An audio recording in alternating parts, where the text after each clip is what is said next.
চলো দেখি বন্ধুরা আজকে কি রান্না করেছে মা।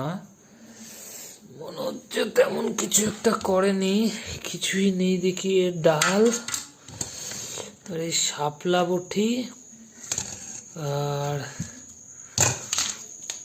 ফ্রিজে কিছু আছে। ও আলু মাখা, আর কিছু নেই। তাহলে আজকে এগুলোই খেতে হবে। তো আজকে তেমন কিছু বানাতে পারেনি মা, কারণ হয়তো শরীরটা ভালো লাগছিল না। কালকে সারাদিন ধরে ঘর ঠর ঝেড়েছে, সামান্য অল্প কিছু রান্না করেছে। আর আমিও অফিস থেকে এসে একটু রেস্ট করলাম, ভালো লাগছে না। সকাল থেকে পুরো ভিজে গেছিলাম পুরো, গিয়ে তার মধ্যে অফিসে যেতে হয়েছে, কোনো ছুটি নেই অফিসে।